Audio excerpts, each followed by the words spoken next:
And hit record.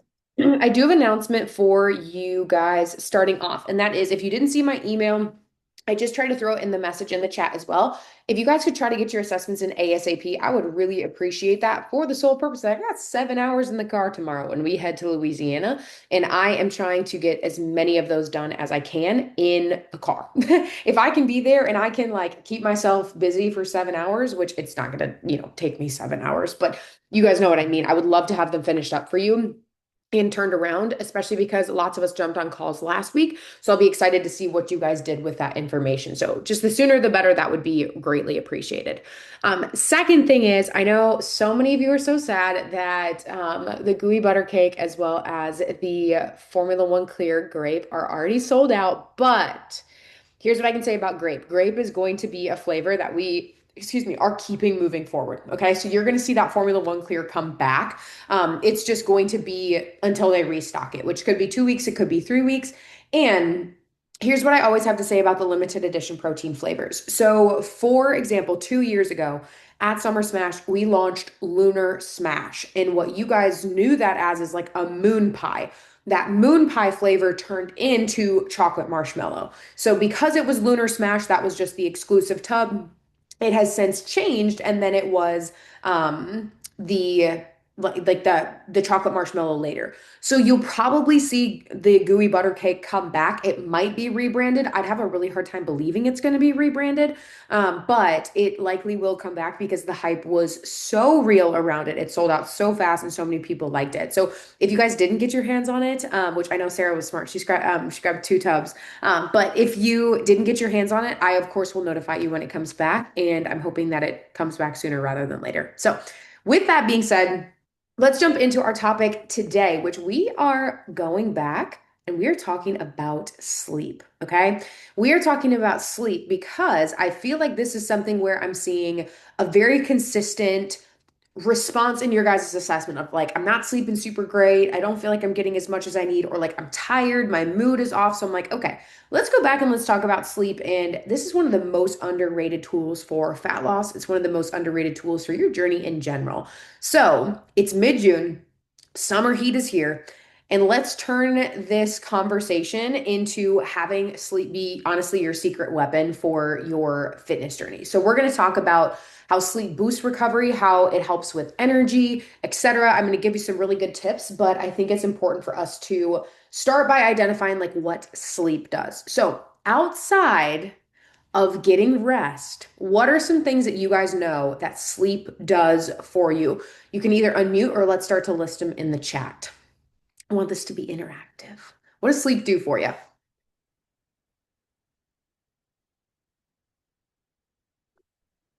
Yes, Emily, recovery, absolutely. So recovery in a fitness and a training sense, 100%. Ooh, yes, Annette, I love that you got that one. It regulates cortisol. Cortisol is our stress hormone. Yes, yes, yes. Good. What else does it do? What else is sleep good for? Why do we got to sleep every night?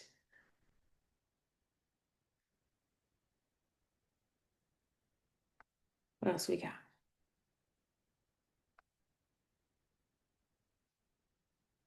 Anything? Okay, you guys keep putting them down, then we're going to go through a couple of them. So, we're absolutely correct right off the bat with recovery. Sleep is absolutely going to be key for you to recover from your workouts, whether those be high intensity workouts, weightlifting workouts, walks, running, it does not matter. You need sleep. Yes, and Cassie said regulating stress too. I love that. That's the second one we're getting into. Big thing that happens during sleep is our stress regulation. So with our cortisol, but it's not just our cortisol, guys. Cortisol is a hormone, right? We need cortisol. A lot of people are like, ooh, stress, cortisol, bad. You actually need cortisol. It's actually very good for your body system. We just tend to have too much of it. But in that umbrella of cortisol, we're talking about sleep regulating all hormones, okay? And one that doesn't get talked about often enough is our growth hormone. So GH, growth hormone. This is what helps us to produce our hair, skin, and nails, but this is also what helps us to support our muscle system as well as all of our organ cell systems that need to turn over, etc. So we are doing a lot of hormone regulation when we are sleeping as well, which many people forget about. So I'm going to take a quick side tangent here and we're all ladies on the call right now and reminding us of this, but this is why you feel different than your husband or than your boyfriend or whoever, the male in your life. Males are on a 24-hour cycle. Okay. So when they go to sleep, they've got certain hormones working. When they wake up all day, they've got certain hormones working, and it just goes in a circle, in a circle, in a circle. So every 24 hours, their hormones reset. Guess how often ours reset? That's right, every 28 to 32 days, depending on how long your cycle is, which is why guys wake up and they feel the same every single day. And where us as women, we wake up and we do not feel the same day to day, right?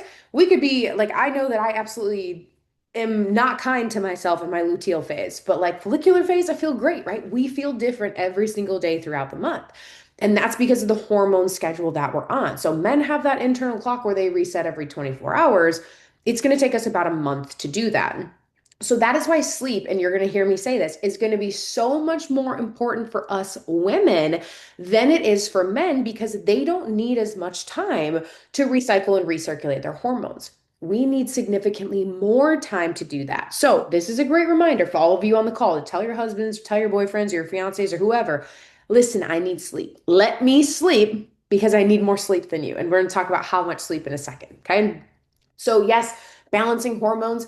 But a couple other things that we forget sleeping does is it helps us digest all of our food, right? The parasympathetic system, the rest and digest, that rest and digest portion is your digestive system. The body is working so hard all night long to absorb those nutrients, start to excrete the waste or pack the waste to be excreted. Like your body is essentially a janitor cleaning a school at night, but that's what's happening internally. So when it's digesting all your food, that's when your immune system is really working too. It's clearing out all the toxins, it's figuring out what do I got to get rid of and waste, what do I keep, etc. So one of the best things that you can do, and this is what I learned from my functional med, and Logan and I have implemented this, is the first thing in the morning because our digestive system is working all night long, right? What we don't realize is your mouth and your salivary glands are working too, is when you wake up in the morning give your teeth like a quick brush, but then scraping your tongue as well. Now, you can buy a tongue scraper. We have tongue scrapers, like you don't have to get one. But even taking the back of your toothbrush like 4 to 5 times and just scraping off of your tongue, swish with water, spit it out, and then take a drink of water. That's going to be huge because what happens is there's a whole bunch of bacteria that sits in your mouth overnight. And if you take a drink right away, first thing in the morning, you're just putting all of that bacteria into your body, like back into your body, that your body works so hard to try to get out. So wake up. I like to brush my teeth real quick, scrape my tongue about 4 or 5 times. It's nothing crazy. Swish with water, spit it out, and then take my drink of water. So if that's not something you guys do in the morning, that would be a really great thing for you to start doing. I have noticed that throughout the day, I feel like my breath is so much fresher. I feel like I get like tonsil stones significantly less than I was before. My body just is getting rid of that stuff. So, because it's cleaning out the toxins and because it's doing all that digesting work, that's a way you can also support your immune system too. Get rid of the gunk, get rid of the grit that was like in your mouth overnight. Don't put it back into your system. Okay. So, that's one of the other things sleep does. And the last thing we're going to talk about is sleep is absolutely going to power your workouts, right? It's important for recovery, but it's going to power your workouts. For those of you that have Aura rings like myself, you get something that's every day that's called your readiness score. And your readiness score is essentially out of 100, how ready are you to attack the day? Maybe you didn't sleep very good. Maybe your temperature is a little bit elevated because your body's fighting something off. That was me last week. It's going to give you a score that tells you how ready you are. Now, you don't need, a fancy gadget to do that. You can wake up and feel like, how am I feeling today? Am I tired? Am I sore? Am I ready to go or whatnot? But you will notice a significant increase in soreness, a significant increase in buildup of lactic acid, so that delayed onset muscle soreness, if you are not actively making sure that you are focusing on your sleep hygiene for workouts. So, if you want to be a better performer in your workout, if you want to get better results in your workout, sleep is going to be so important. Okay. So, those are kind of the things we touched on. Sleep repairs muscles, it powers your workouts, it balances your hormones, specifically cortisol, but also helps with our growth hormone, and it digests all your food and cleans out your toxins. So it's significantly more than just rest, right? Or just making sure it's something we have to do. it's doing a lot for you. So let's then talk about a little bit more how sleep repairs muscle strain sleep. Well, we all know, or we should know by now, that during a workout, you're not building muscle. You are breaking down muscle tissue. And in the breaking down process of muscle tissue, you're creating micro tears in the muscle. I like to think of it like shredded chicken because that's essentially what it looks like is shredded chicken. During the sleep, we actually fix and repair those tiny tears. Now, yes, you're doing that with post workout, right? You're doing that with Formula One and Ignition, but then you're also doing that through your sleep as well. And so it's important that if you're training at a high level or you're expecting the body to be able to train at a high level, that you're also sleeping at a really high level too, because specifically that's when the healing of those muscles is taking place. Now, segueing into like how does cortisol really start to rid itself from our system? Good sleep cuts out stress hormones like cortisol that can store fat, and that is the stubborn fat that we experience in our midsections, that we experience sometimes in our face and holding weight there, etc. So with that being said, what happens overnight is your cortisol is actually being regulated and released to some capacity. If you've ever found yourself waking up in the middle of the night from anywhere between 12 and 3 a.m., it's likely a cortisol spike, right? It's telling you, like, hey, stress is probably a little bit too high. We need to tone that back down. Or it could be that you literally just ate right before you went to dinner, or right before you went to dinner. Oh my gosh, right? You ate dinner right before you went to bed, and you're getting that energy spike from those carbohydrates.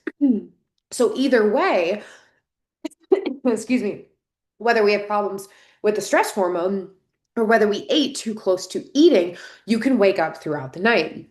So, what are some ways that you can start to manage that stress, right? Well, we all know that cutting out blue light, so computers, looking at something on the TV, etc., it's going to be really important to limit that. In addition to that, taking regular sleep supplementation, something like magnesium is going to be phenomenal for that. Something like Core 21 is going to be really good for that. Either or, I definitely take both of them, but either or is really going to help you with that because magnesium's involved, and we used to joke in grad school. It's involved in 600 processes we know about and 600 we don't. It is like every time you guys' muscles contract to lift something, to press something, whatever, that's a magnesium calcium pump. So, like, we need magnesium for muscle contractions. We also need it for muscle relaxation as well. And the muscle system's working, the muscles absorbing the nutrients, and then letting the digestive system do the rest. That's going to help rid your cortisol. So, magnesium is absolutely essential. And if you're really feeling like you're dealing with your stress, that's where the Core 21 can come in. And we could talk about that on an individual basis, like for you as a person. But you're really going to help clear that cortisol at night. Make sure that we are getting rid of as much in the body as we can. Okay. Now, with that being said, with cortisol, with a potential weight gain in the stomach, weight gain in the face, or feeling like maybe you're really resistant on your fitness journey, like I'm doing the things that I need to be doing, I am putting in the work, but I'm putting in the work and maybe I'm not seeing the results. One thing you definitely need to reflect on is your sleep hygiene. And the first thing is, are you getting enough sleep? Okay, I hinted at this earlier, but let's talk about it. Women need, I know it's going to be hard for some of us, but women need anywhere from 8 to 9 hours per night, whereas men can function off of 6 to 7 hours per night. That's why Logan and I go to bed at 9 and he can get up at 4 every single morning and he doesn't feel any effects from that. But if I did that exact same thing, I would feel significantly different than him. So, with that being said, just remember, okay, women need 8 to 9 hours, men need 6 to 7 hours. If you're not seeing the results you want on your fitness journey, you likely need to sleep more time, more recovery, etc. So, with that being said, then people will entertain the idea of, okay, well, maybe I can't get sleep in during every weeknight, but can I sleep and take a nap on the weekends? Absolutely. Naps are great, right? But naps are only great when you work them in for your body. Some people find that a 15-minute power nap is really great for them. Some people feel really groggy after 15 minutes. Some people, like myself, need a 2 hour nap to even be considered a good nap. And that's just what your body's going to depend on. But it ends up being, and why different people can nap differently It's how fast your body enters the REM cycle, right? It takes me about an hour of being asleep before I enter that REM, that rapid eye movement where that recovery is really happening. Where some people enter it right away at maybe 5 minutes and then they feel super recovered from that. So, what I want you guys to know is sleeping more can also mean, hey, on the weekends, if you want to take a nap, like please, by all means, take a nap, but take a nap according to your goals. Okay. Like that's what we need to focus on, your goals specifically, and go from there. The other important thing to remember, and I know this is a hard fact to think about, but you actually can't make up sleep. So let's say that throughout the week you're only getting 6 hours, and you're like, well, I'll just sleep 10 hours on the weekend and I'll make up for it. You actually can't go back and make up for sleep. You can only do what you are currently doing. So, with that being said, yes, you can nap. Yes, your napping is going to help with that sleep score for that day, but then in 24 hours you're completely reset again. So napping's good. I love napping. I'm a big fan of naps, but again, for me, it's got to be a 2 hour nap. So just kind of keep that in mind, and you guys can utilize that to your advantage. Okay. Now, I do notice summer is really hard on people for sleep consistency. And this is going to be kind of one of the last things I'm going to leave you guys with. It's hard for people with sleep consistency because it's so much lighter outside longer, right? Which we've been waiting for this. There's no more dark at 4:30, right? We still do get dark pretty early here in the South. It will for us, it's usually about 8 o'clock and it starts getting dark. When I was up north last weekend, for or last week for my grandpa's funeral, I couldn't believe that it was like 9:30 and it was still light out. I forgot that that happens so far up north, but we're also so much farther east. So anyway, we want to stay up later. We want to stay up when the sun's out, right? We feel so much more productive. So our days are longer in the summer. Therefore, we tend to skimp on sleep. What also happens in the summer? Activities with your kids. They've got soccer games, they've got baseball games, softball games, whatever. Like you're staying up later. And what happens to a lot of us in the summer? Alcoholic beverages, right? Alcohol is absolutely going to impact your sleep. So in the summertime, I definitely notice people tend to struggle with sleep a lot more than they do in the fall and winter months. So I'm going to leave you guys with kind of a rapid fire thing of, in addition to everything else I've said, but a rapid fire list of things that you can start to implement for your sleep if you don't already do these things. Okay. First things first, I cannot stress this enough. Setting a consistent bedtime. You set a consistent alarm, you need a consistent bedtime. No, you don't need to binge watch another episode of Netflix. I know it's really great to get lost in a book and read another chapter, but you can save that for the weekend, right? Or start reading earlier. You need to prioritize a specific bedtime. Like I can tell you guys honestly, looking at my phones go on to do not disturb at around 7 p.m. But we look at the clock, it's 9 o'clock. We are getting ready. Greens, magnesium, colostrum, mixing it up, and we're going to bed. There's no ifs, ands, or buts. We're not starting another episode. We're not doing anything else. Like we are sleeping. That is dedicated sleep time. So I encourage you guys to do that too, right? So many of you have kids. You're so great about their bedtime routine. Get really good about your bedtime routine too. So consistency with sleep and a bedtime is just as important as a wake up time. Okay, I think many of us do this next one already, but it's good reminders. Your sleeping environment should be cold. Okay, it should be very cold. Anywhere, I know it's crazy, anywhere from 60 to 67 degrees. Now that feels like a lot, right? I know sometimes like we don't drop our AC below like usually 70 just because it literally cannot keep up here in Alabama. But the colder, the better. So put fans on you. Logan and I invested in cooling sheets. It was one of the best things that we ever did. But keep it really, really cold. Now, pile on the blankets. Absolutely. That's no problem. Or sleep in sweatpants if you want to. You do you. But very, very, very cool.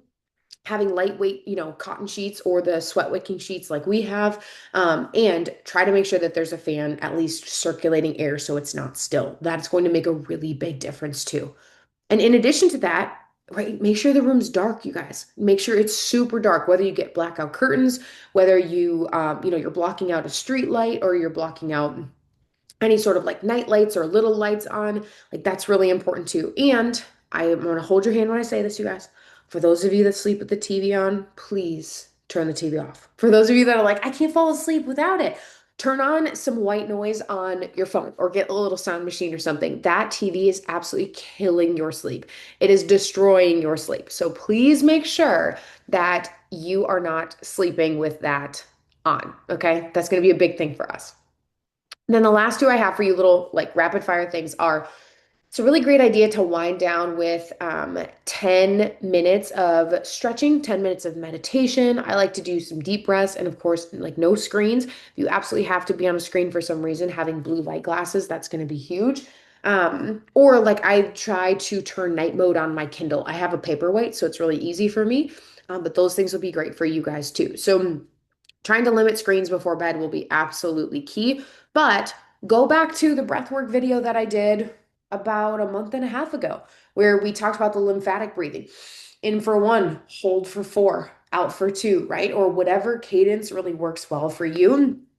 Whatever you're going to do to wind down, that's going to be huge. Maybe it's listening to a guided meditation. Maybe it is stretching for 10 minutes, but get so serious about your bedtime routine that you don't want to miss it. And just like anything, it's going to take like 3 weeks to build a habit, right? It really is. Like Sarah and I were just talking about this morning. Like, okay, what time could she take her, her magnesium every single night so that it's super consistent? Make it super consistent, follow through with this, and make it happen. Um, and the last thing that I know is going to help a lot of you guys. Stop hydrating like an hour or two before you go to bed. I am notorious. I'm terrible about it. I drink water right up until I go to sleep. And I don't know why. I think it's just that I'm so used to drinking a gallon a day that I hit a gallon a day, no problem. But then I'm up in the middle of the night having to go to the bathroom, right? So limiting that fluid intake can be really, really huge towards the end of the day. But then also being very mindful of trying not to necessarily eat like an hour or 2 hours before you go to bed unless you're making something like protein ice cream, you're making something like Greek yogurt in level one, that's fine because it's more protein and like fats, right? But if I wanted to eat spaghetti and then go to bed, I can almost guarantee that I'm going to wake up because those carbs are going to spike my blood sugar and wake me up. So, not eating an hour to 2 hours before you go to bed if you're having significant amounts of carbs. But if you're going to eat before bed, just make sure it's higher in protein, higher in fats, and you're going to be totally okay. All right.